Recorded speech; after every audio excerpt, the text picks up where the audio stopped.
Сәлеметсіздер ме, құрметті студенттер. Біздің бірінші модуліміздің 3-ші тақырыбына қош келдіңіздер. Бұл дәрісіміз микроскопияның ажырату шегі деп аталады. Бұған дейінгі сабақтарда біз жарық толқыны мен электрондардың табиғаты туралы сөйлестік. Ал бүгін біз микроскопиядағы ең басты, ең іргелі ұғымды талдайтын боламыз. Неліктен біз кез келген нәрсені оптикалық микроскоппен шексіз үлкейте алмаймыз? Бізге кедергі болып тұрған қандай физикалық заңдылық?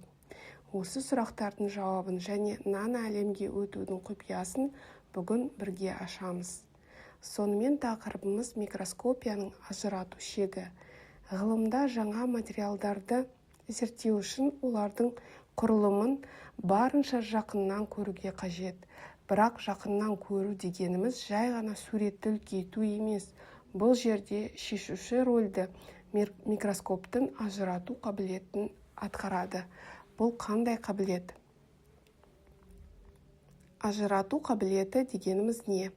Ғылыми тілмен айтсақ, бұл микроскоптың бір-біріне өте жақын орналасқан екі нүктені бір даққа айналдырып жібермейді. Екі бөлек жеке нысан ретінде анық көрсете алу қабілеті. Егер екі нүкте арасындағы қашықтық микроскоптың ажырату шегінен кішкентай болса, олар бірігіп бір ғана бұлыңғыр дақ болып көрінеді. Бұл құрылғының оптикалық шегіне жеткенімізді білдіреді. Осы тұста студенттердің жиі жіберетін бір қателігі бар. Олар үлкейту мен ажыратуды бірдей ұғым деп ойлайды. Жоқ, бұл екі бөлек нәрсе. Бұны түсіну үшін күнделікті өмірден мысал келтірейік.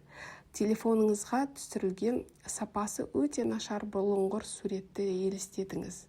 Егер сіз ол суретті саусағыңызбен шексіз жақындатып үлкейте берсеңіз, жаңа детальдар пайда бола ма? Жоқ. Тек қана бұлыңғыр төртбұрыштар үлкейеді. Міне, оптикада да дәл солай. Линзаларды көбейтіп, суретті миллион есе үлкейткенмен, егер микроскоптың ажырату қабілеті төмен болса, сіз ешқандай жаңа атомдарды көрмейсіз, тек үлкен бұлыңғыр дақты ғана тамашалайсыз. Суреттің анықтығы үлкейтуге емес, сәуленің физикалық қасиетіне тәуелді. Бұған кінәлі не? Бұған кінәлі жарықтың толқындық табиғаты және дифракция құбылысы. Жарық сәулесі кішкентай саңылаудан немесе линзадан өткен кезде ол түзу сызық бойымен мінсіз таралмайды. Ол шеттерінен ауытқып шашырайды. Осының кесірінен идеалды нүктелік объектінің бейнесі экранда нүкте емес, ортасы жарық, ал шеттері сақиналары бар толқындық дақ болып шығады. Физикада мұны эйри дискісі деп атайды. Егер екі нысан бір-біріне тым жақын келсе, олардың осы эйри дискілері бір-біріне кірігіп кетеді де, біз оларды екі бөлек нәрсе ретінде ажырата алмай қаламыз. Оптикалық микроскопияның нақты ажырату шегі қандай?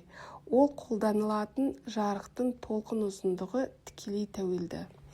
Атақты физик Эрнст Эббе шығарған формулаға сүйенсек, оптикалық микроскоп ең мінсіз жағдайдың өзінде шамамен 200-300 нанометрден кіші объектілерді ажырата алмайды. Бұны қалай түсінуге болады?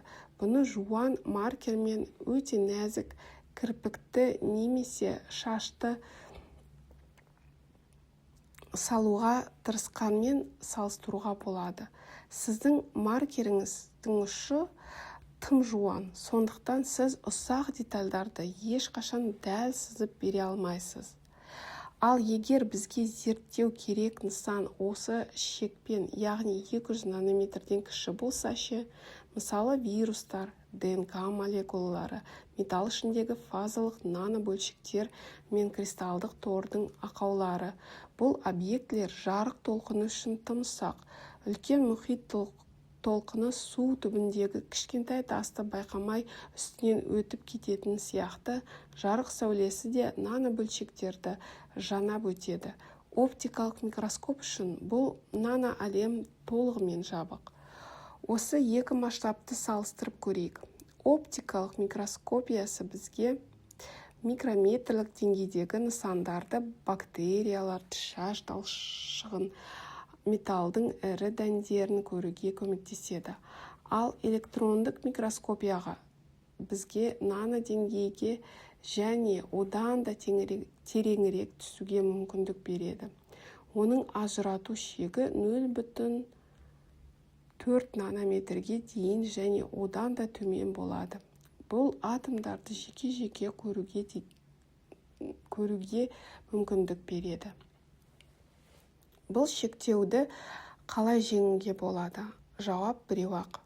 Ажырату шегін кішірейтіп, нано бөлшектерді көру үшін бізге жуан маркерлерді тастап, өте ұшталған жіңішке капиллярлық қаламға көшу керек. Яғни толқын ұзындығы көрінетін жарықтан әлде қайда кіші сәуленің көзін табу қажет болды.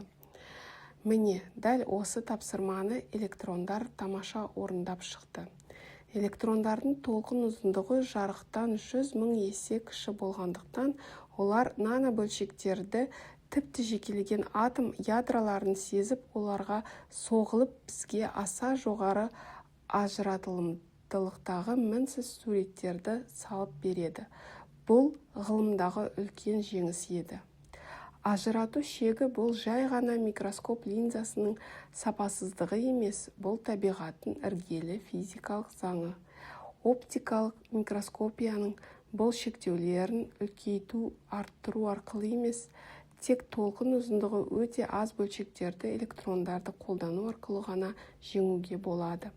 Бұл қадам металлургия мен материал тану атомдық деңгейге өтуге жол ашты.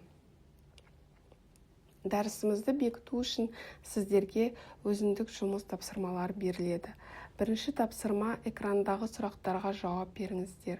Неліктен үлкейту әрқашан ажыратуды жақсартпайтынын, толқын ұзындығын қалай әсер ететінін және оптикалық микроскоптың неліктен 200 нанометрден төмен көрмейтінін түсіндіріп жазуларыңыз қажет. Екінші тапсырма келесі беттегі кестені толтырыңыздар. Бұл кестеде оптикалық және электрондық микроскопияны салыстырыңыздар. Қолданылатын сәуле түрін, толқын ұзындықтарының өлшемін және олардың нақты ажырату шектерін жазып шығуларыңыз керек. Құрметті студенттер, осымен бірінші модульдің 3-ші тақырыбы аяқталды. Оптиканың физикалық шекаралары туралы зейін қойып тыңдағандарыңыз үшін үлкен алғыс білдіремін. Келесі дәрісте кездескенше сау саламатта болыңыздар.